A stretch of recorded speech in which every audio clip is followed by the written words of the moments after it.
Hello and welcome to Consulting Ninja. If you are new to my channel, please like and subscribe. If you find this helpful, hit that notification bell and don't forget to check out my website, consultingninja.tech. With that out of the way, let's get right to it. If you are using PocketBase together with SvelteKit, there are a few lines of code that you need to add to your application today.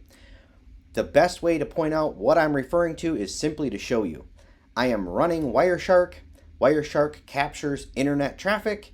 It's pretty cool watching SvelteKit work. You can actually use this to see all of your pages and components being served by SvelteKit, but that's getting down a rabbit hole. I have this registration form here, and when I click sign up, we can go into Wireshark and we can actually see where that request is sent through. There is tons of traffic in here, but we can go through and dig, just look for the info, the post request, and we can open this up, look inside of here, scrolling down, and there is our password in plain text available for anybody to read.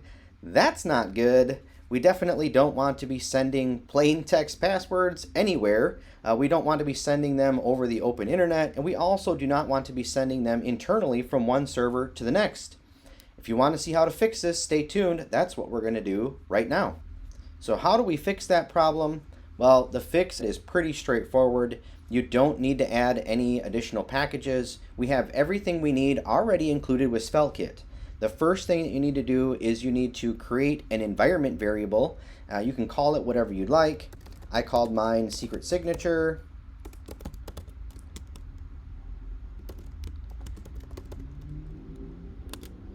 So we need to import that environment variable, and that can be whatever you'd like, a UUID, you can use an RSA key, any sort of random key will work.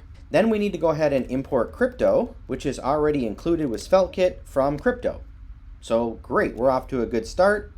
And here where we're taking the data.password, where I'm taking the user that I'm creating and I'm adding the password to it, rather than just doing that directly, what we're going to do instead, we are going to hash the password, and this is going to be a one-way hashing. We're not going to be reversing the hash. In order to do that, we first start with a base hash. So const hash equals crypto.createHash, and you want to put the algorithm we're using, which is the SHA-256. Then we take that hash and we add the password to it. We do that by doing a hash.update and passing in the password. Then we go ahead and add in the environment secret.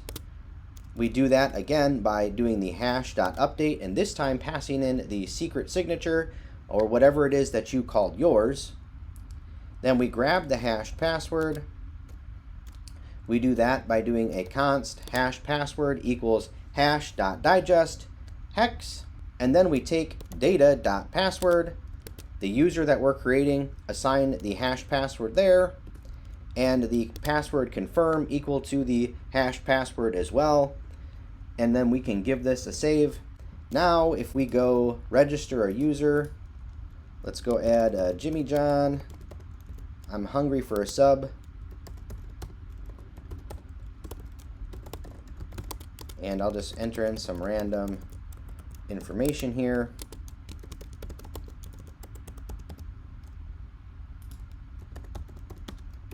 Jimmy John. And we'll do a sign up. Now if we open up our Wireshark and we go look for that request, and you will have to scroll up because when you do this, a whole bunch of things are firing all at once. So if you get Wireshark and you're playing around with it, just so you know, when you make the request and you go back to Wireshark to look, you're thinking it's instantaneous, but really behind the scenes, as soon as you hit that button, you're sending the post request, and then SvelteKit is doing its thing. There's all kinds of communication between the two layers. You'll actually have to scroll up quite a bit farther than you'd think. But if we go ahead and find that request and we go look, here is our new user that we sent, and there you'll see the password is actually our hashed password. So we're not sending plain text passwords anymore. We're sending the hash instead. That is the few lines of code that you need to add if you're working with PocketBase and SvelteKit together. Hash your passwords using the crypto package included with SvelteKit. That way you are not sending plain text passwords from SvelteKit to PocketBase. This is important even if working locally. If a malicious actor were to get access to your computer, you don't want them to just be scooping up every user's password as they're sitting there monitoring your traffic. Hash the passwords. That way you won't have an issue. A lot of these malicious programs are written to specifically look for plain text, and if it sees a hash, that's as far as it goes. It won't even try any further.